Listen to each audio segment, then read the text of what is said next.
All right, thanks very much. I suspect some more senators will come trickling in. Now, let me start off by just making a few brief points about where we are today and how we got to where we are. This government shutdown is taking place for one simple reason.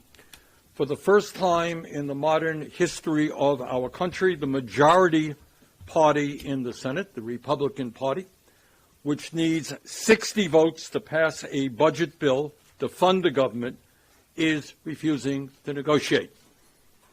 Republicans have 53 votes in the Senate. Democratic caucus has 47. You need 60 votes to pass a budget bill. You have to negotiate. But for the first time in modern history, the Republicans are not negotiating. What they are saying is their way or the highway. They refuse to sit down and talk. And further, in terms of their contempt for the negotiating process, Mike Johnson, the Republican leader in the House, has given his members a 6-week paid vacation. So here we are in the middle of a government shutdown. Workers are not getting paid. People are worried about escalating health care costs. People are being worried about being thrown off the health care they have. And the Republicans in the House are saying, hey, guys, take a 6-week paid vacation. You don't have to be here in Washington, D.C. To me, that is pretty insane. And let me be clear what it would mean if Republicans got their way and this so-called CR, continuing resolution, were to pass. First, it would throw 15 million Americans off the health care they have because of massive cuts to Medicaid and the ACA. And what studies from Yale and the University of Pennsylvania and elsewhere indicate that when you throw 15 million working class and low-income people off the health care they have, 50,000 of them will die unnecessarily every year. So what this legislation is about is whether we vote to allow 50,000 of our fellow Americans to die unnecessarily every year because they were thrown off of Medicaid and the ACA. Further, if the Republicans were to prevail, what it means is that on average, health insurance premiums for the 20 million plus people on the Affordable Care Act, on average, would double. In my state of Vermont, we have now received information there are some people who would pay a tripling or a quadrupling of their health care premiums when Americans are already paying the highest prices in the world for health care. People cannot afford a doubling or a tripling in their health care premiums. And now what brings us here today, in an absolutely unbelievable way, President Trump is refusing to release the $5 billion in emergency funding for SNAP that helps feed 16 million kids, and that is a direct violation of the law. He is prepared to let millions and millions of children and their parents and grandchildren go hungry because he sees maybe there is a political gain in that. Let there be no mistake, and that is what this statement is about. This is on the U.S. Department of Agriculture website until very recently. The president is legally obligated to use this emergency fund, and up until last week, his administration was preparing to do that. We are here today to send a very loud and a very clear message to President Trump. Obey the law. I know that's a hard concept for the president, but obey the law. Do what Congress mandated you do. Do not let children in America and their parents and grandchildren go hungry. Do not go down as the first president in history to manufacture a hunger crisis in the richest country on earth. Release these funds. Now, the good news is there are at least 11 Republicans in the Senate who are supporting a bipartisan bill to ensure that no one in America goes without the nutrition assistance they need during the shutdown. And that is very good news, and I thank those 11 Republicans. Every Democrat supports that bill as well. That bill, I say to Senator Thune, when you have 11 Republicans and every member of the Democratic caucus on support, that bill should get to the floor immediately. No child in this country should be forced to go hungry. With that, let me introduce Senator Merkley. So the President of the United States has a new MAHA agenda. Instead of Make America Healthy Again, it's the Make America Hungry agenda. It's weaponizing food, using food as a weapon against America's most vulnerable families. In my state of Oregon, you're talking about 210,000 children. You're talking about 130,000 seniors. All told, over 700,000 people going without food. Congress said this should never happen. So we created a contingency fund. That fund has $5 billion in it. We created an interchange power so the president can actually use tariff funds to supplement that $5 billion. And here's the President of the United States last month acknowledging that that's the intent of Congress, that this funds exist, people will not go hungry.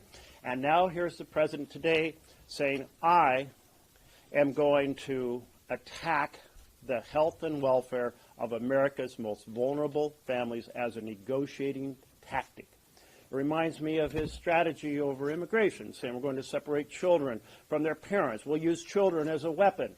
Well, here it is once again, and it's absolutely unacceptable. So, the President has the power to address this, and a group of attorney generals are saying, because it's the law, we're going to sue to say the President has to follow the law.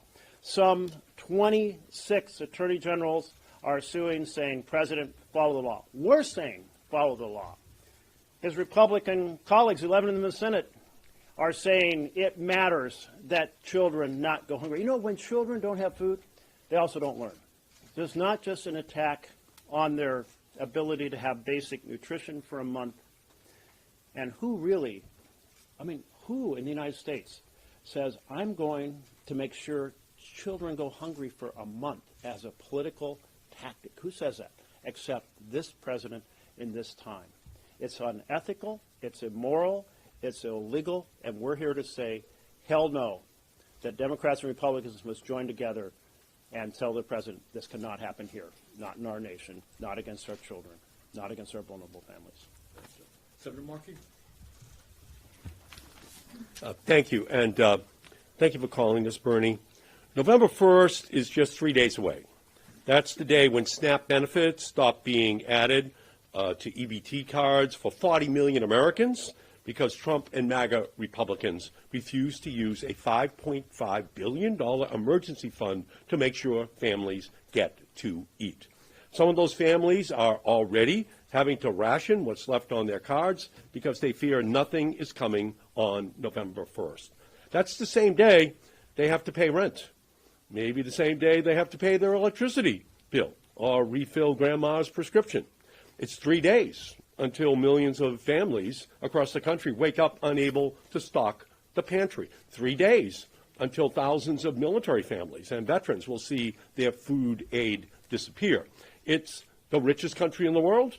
When a CEO billionaire just got $1 trillion in tax breaks, Trump and his Republican allies in Congress will allow babies to go hungry. Trump just found $40 billion to bail out Argentina to get the new president elected, but he can't find enough to feed struggling American families. It is a national disgrace. In Massachusetts, 1.1 million people will struggle to put food on their tables starting Saturday. That's 1 in 6 people in our state. 1 in 3 SNAP recipients in Massachusetts is a child. At the Stop and Shop in Malden, 3 blocks from my house, right now it's $4.29. It's $4.29 for a gallon of store brand whole milk. It's $7.55 for 1 pound of store brand ground beef. It's $4.99 for a dozen store-brand large white eggs. And all a SNAP recipient gets is $6 to $7 a day. That's it. And they're going to cut that off. In New Bedford, it is half of all households are on SNAP. In Chelsea, 1 in 4 people receive SNAP benefits. And that's people who have real needs that have to be met for their families. So there's no reason a baby should cry and want a food. There's no reason a mother or father should have to experience the heartbreak of watching their daughter or son struggle to focus on homework because they missed a meal. Trump's cruel cuts are also straining the food banks. The pantries are already struggling to feed and meet the needs of hungry residents, a reality that was quite clear when I met with food bank leaders and anti-hunger organizers at Project Bread in East Boston on Friday. This moment isn't just an economic failure. This isn't just a civic failure. This is an utter moral failure for the Trump administration and MAGA Republicans. The president could choose to end this crisis today with just one vote. Republicans could restore health care and food assistance for millions of families across our country and reopen the government. Just one vote. But the president can use his emergency power to solve the health care problems that are going to be created by the food crisis. And he can do it right now, and he should do it. Thank you. Well, thank you, Senator Sanders, and thanks to all of my colleagues to stand here with millions of Americans who are saying that our kids should not be used as bargaining chips in this ridiculous game that President Trump and Republicans are playing with the health and well-being of Americans. I want to just make 2 points. The first is that Donald Trump clearly has the authority to keep SNAP funding during this shutdown. He is just refusing to do it. His own USDA, as Senator Sanders just showed us, told the public that they had the authority. They put it up on the website, and now they've taken it down because they are cruelly using people as their bargaining chips.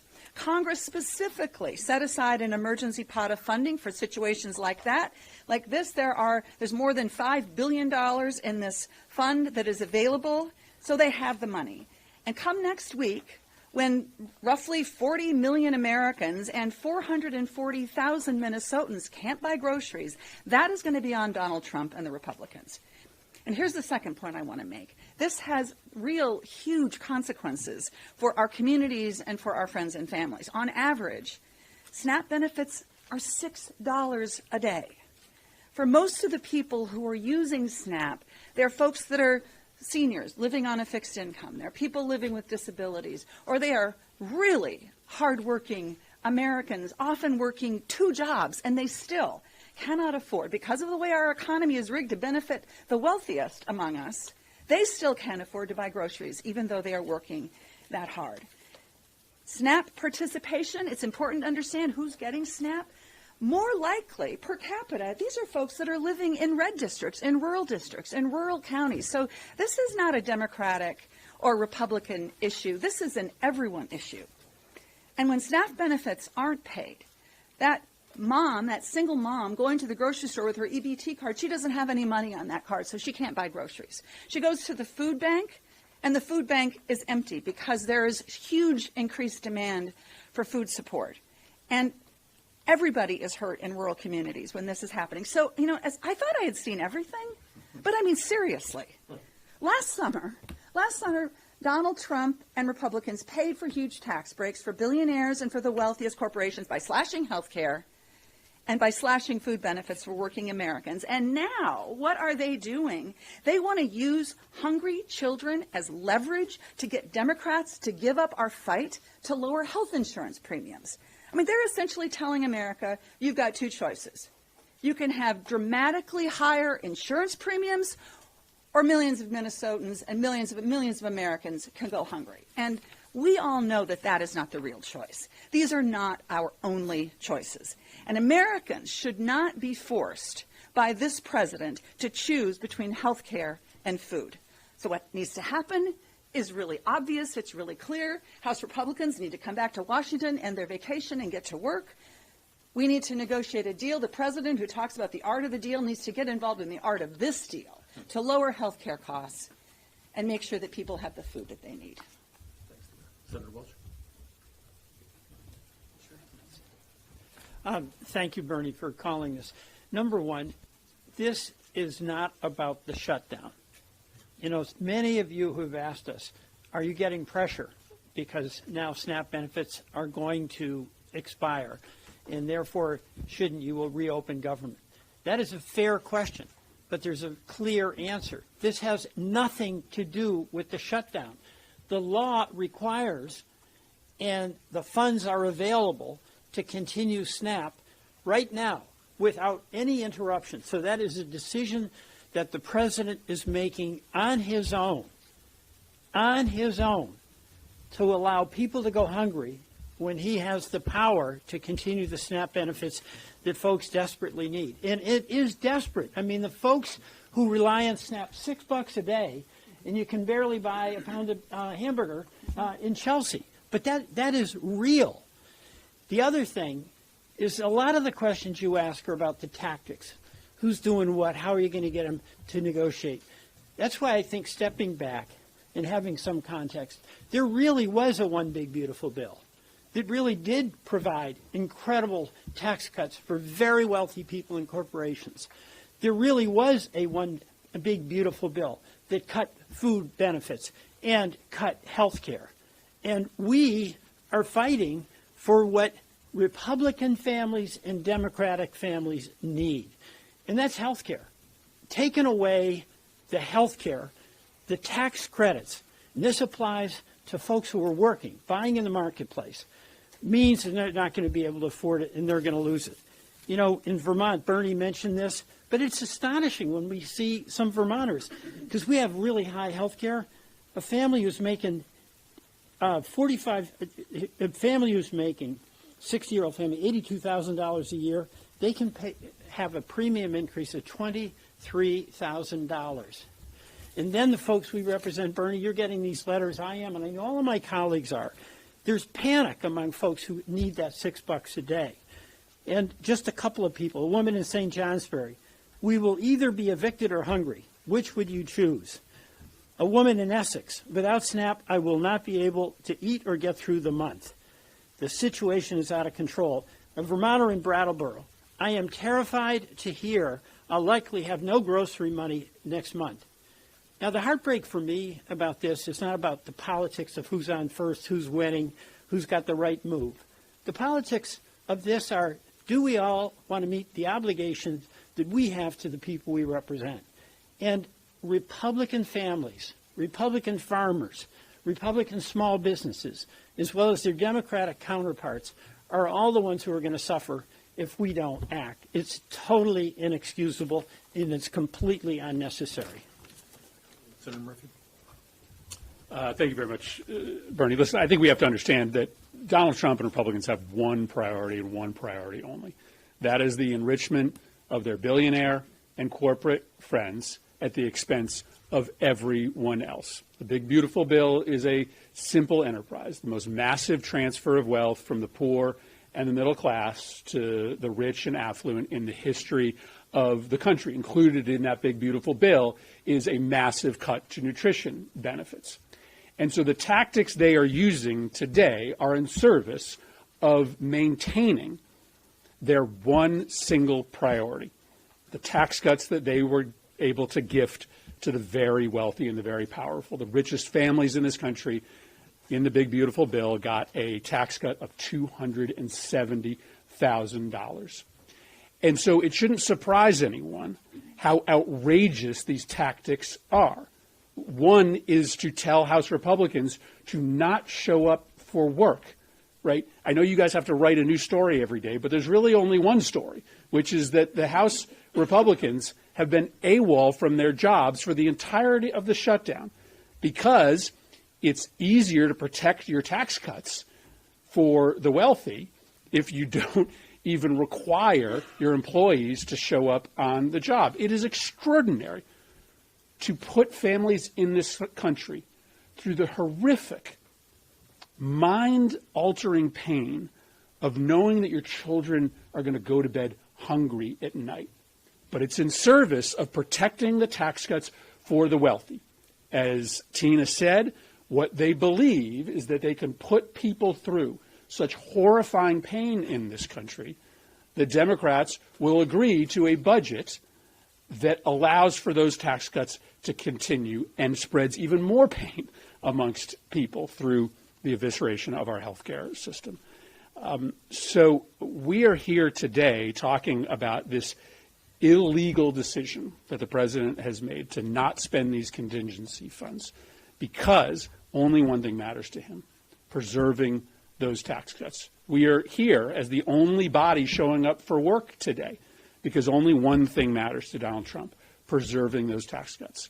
No president in the history of this country has ignored that law, has during a period of shutdown refused to spend the contingency funds because no president prior to this one was so myopic about helping only one small segment of people in this country, the very rich and powerful, that they were willing to do such enormous, unconscionable damage to the most vulnerable families in this country as a tactic to try to make sure that their help for the powerful is maintained. Senator Van Hollen. Thank you. Thank you, Bernie. We know that Donald Trump and Republicans here in Congress and all their billionaire buddies don't care about slashing and now terminating food assistance programs for 40 million Americans, including 16 million kids.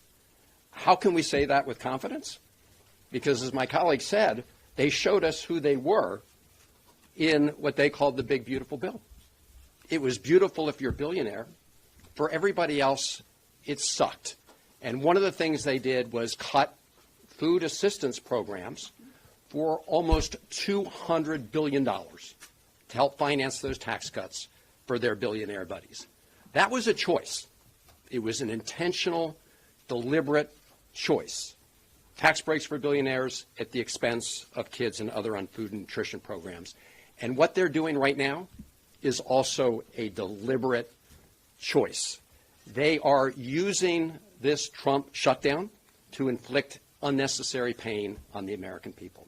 We've seen this already in the context of federal employees, where they've been illegally firing federal employees. Just within the last 48 hours, a federal judge said that they were imposing political retribution on federal employees. We know what Russ Vought told the country he wanted to do. He said he wanted to impose trauma on federal employees. And now what they're doing is using these cuts to food and nutrition programs to impose trauma on all of the American people. And we know it's deliberate because, as my colleagues have pointed out repeatedly, this statement was on the Department of Agriculture website just within the last few weeks. They know what congressional intent is. They know they've got the money, and they are choosing not to use it for this purpose. So this is a sadistic policy being imposed by Russ Vought and Donald Trump and Republicans, depriving 40 million Americans of food, nutrition assistance to keep paying for their billionaire buddies' tax cuts. I looked up in Webster's the definition of sadism, and the definition is to delight in cruelty. That's really sick, but that's exactly what Donald Trump and Russ Vought and Republicans are doing. They're delighting in cruelty, and they're using 40 million Americans and 16 million of them kids for their perverse purposes at this moment. Our message is pretty simple. You don't have to do it. In fact, the law says you should spend the money to make sure that we feed hungry Americans. So don't do it, and join us, as we've done 7 times now, to vote to reopen the government without giving Donald Trump and Russ Vought a blank check, and also to bring down health care costs that are going through the roof. That's our message. Senator Warren. Oh, thank you. Excuse me. For the first time in American history, a president of the United States is shutting down access to food for millions of Americans. Donald Trump has made the decision to let people across this country go hungry. Trump is telling 15 million hungry children, eat dirt. Trump is telling 1 million hungry vets, eat dirt. Trump is telling 8 million seniors who are hungry, eat dirt. That is how much Donald Trump cares about the children, the veterans, the seniors, the people of this country. Look, Donald Trump knows how to round up money. He's managed to round up money for a gold-encrusted ballroom to replace the East Wing of the White House. He has managed to round up $40 billion for Argentina, but he can't manage to round up 1 nickel for hungry children in this country. This is a manufactured crisis. Donald Trump and the Republicans, part one, decided to cut benefits for those who are hungry in the big, beautiful bill. Part two is the government shutdown. Donald Trump and the Republicans would rather shut down government than help Americans afford their health care.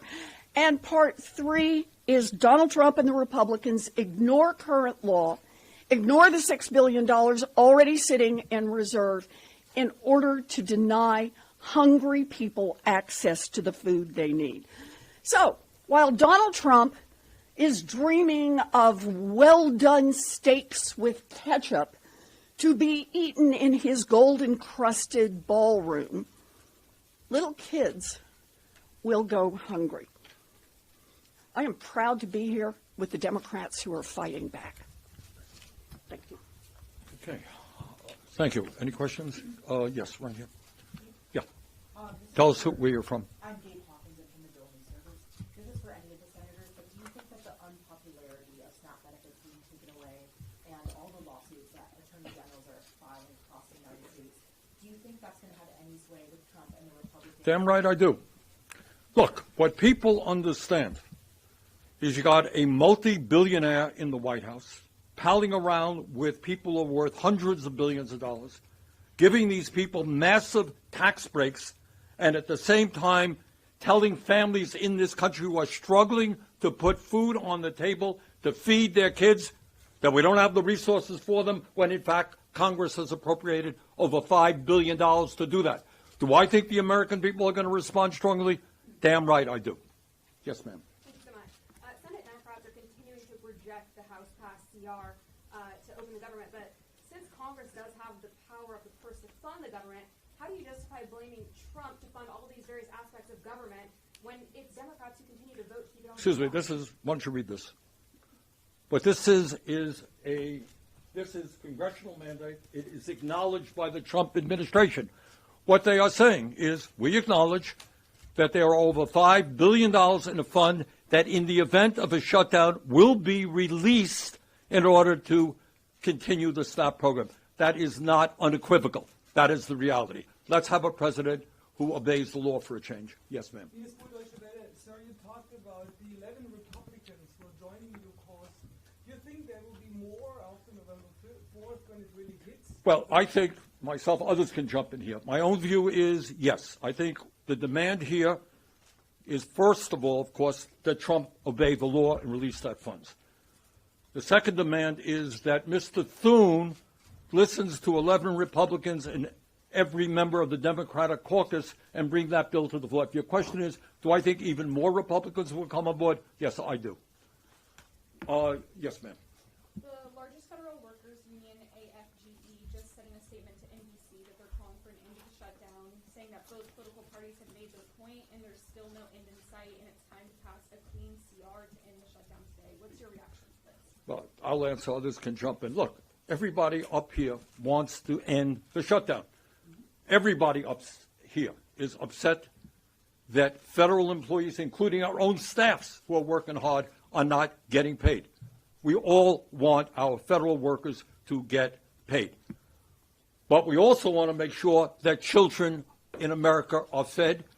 We also want to make sure that 50,000 people a year do not die unnecessarily when they're thrown off of health care. And we also do not want to see health care premiums doubling for 20 million people. Yes, ma'am.